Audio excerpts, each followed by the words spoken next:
Hello and welcome back to the FL Studio Music Production course. This is lesson 11, where I will be showing you a full guide to creating your melodies from scratch. Now, we've already been through music theory in lesson 6, and this will play a key part in this lesson. You may want to re-watch this lesson to familiarise yourself with music theory before starting this lesson's guide to writing melodies. Now, before we start this lesson, I want to explain that there are no right or wrongs when creating melodies. You can do whatever you like as long as it sounds good. This lesson will act as a guide to help you begin writing your own melodies, but please don't think that this is the only way you can create these. To demonstrate, here's an example of 6 quick melodies that I've created.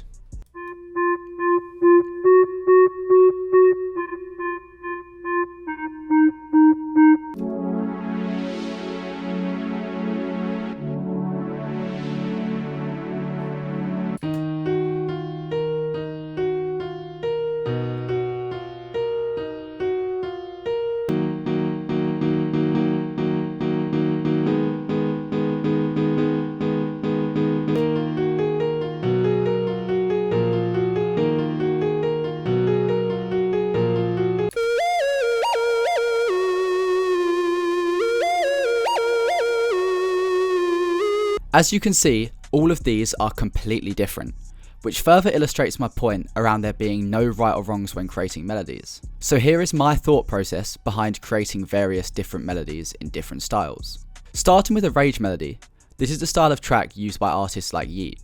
I would begin by loading up a GMS preset and taking a saw wave. This is inside leads and synths, and then down here. I'd then begin by laying down power chords. These are major or minor chords that do not use the third. Instead, they simply use the first and the fifth. I would always start on the root note. In this case, let's use the E flat minor scale. So let's go to the drop down up here, go to View, Scale Highlighting, and change this to E flat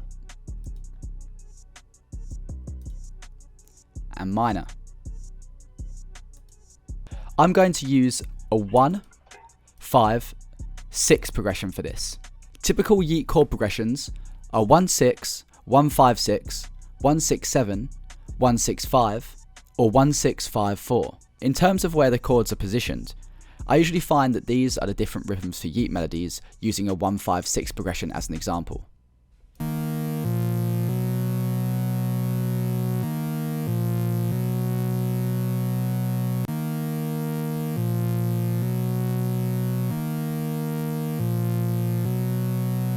Again, there's no specific reason why these rhythms are used. This is just a style. Now from here, I'd go back into the channel rack and open up another GMS preset. I'd then find a lead sound that I like. Here I've gone into the leads and synths bank and taken this freestyle lead LS.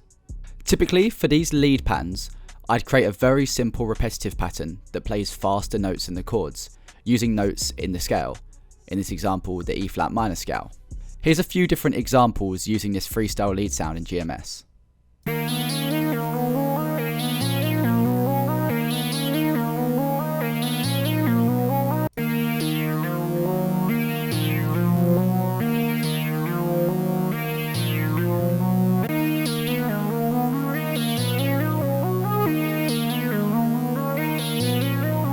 You'll notice that these notes are usually close together in a scale rather than jumping from octave to octave. Again, this is just a style. And that is how you can create a Yeat style rage melody from scratch. Now let's look at trap melodies.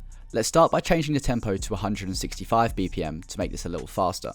For these trap melodies, we're going to start with an E flat minor chord. However, we're going to pitch the top note down an octave by pressing Ctrl and down. We're then going to duplicate this chord across here, but pitch the F sharp down to an F. Then, as you can see here, we simply duplicate this across again.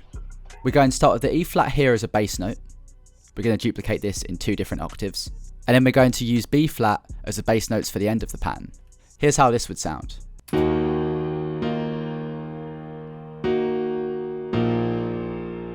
Here's how we can change the rhythm of this pattern around. As you can see, the second chord hits on either the 4th or the 6th beat. This adds rhythm to the melody. Here's how this one sounds.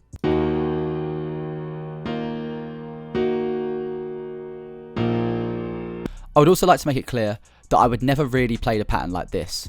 I wouldn't have the second chord hitting at the beginning of the second bar. The reason for this is just that it doesn't add much to the rhythm of the track.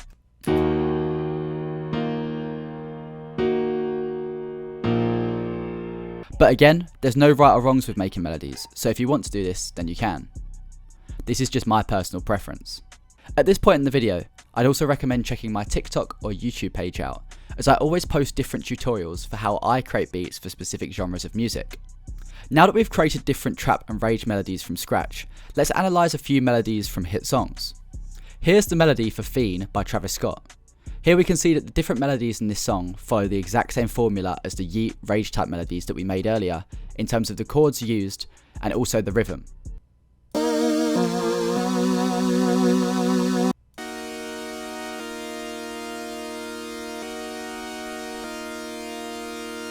Now let's take a look at Sprinter by Central C and Dave. Looking at the main melody, we can see that a very similar formula to the trap melody we created was used. There's an E flat minor chord here, where the G flat is pitched up an octave. The only difference with this melody is that the chords are not played together like this, and instead they're broken up into separate notes.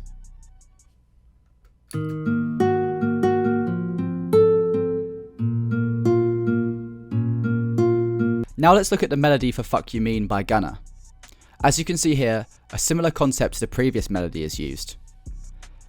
There's a C sharp minor chord here, which is broken up. Then a broken up A major chord is also played. Finally, these notes here are added as a top line.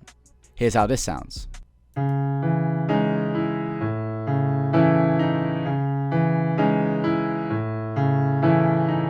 Additionally, the producer of this beat has also used a flute sound which acts as a lead to play over the melody. This is like the lead pattern we used in the Yeat beat, where we played a very simple repetitive pattern.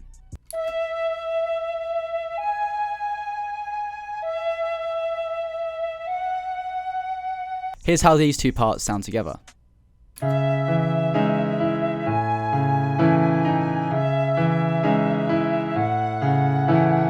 So we can now analyse these and work out a rough formula for creating melodies.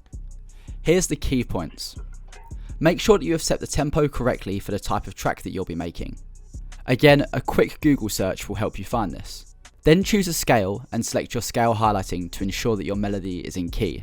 For the majority of trap beats, it's best to use the minor scale. Then start with a chord progression beginning with the root note of the scale. If you're using an A minor scale, then start with the A minor chord. Then add a repetitive top line melody using a different sound. This next point's optional, but you can also add a bass line to follow the root notes of your chords. But remember to cut this out using an EQ if you're adding an 808 bass later. And then you'll have a complete melody for use in your tracks. That wraps it up for this lesson. In the next lesson, we'll be creating our final beat together, using all of our knowledge and techniques learned from the entire course.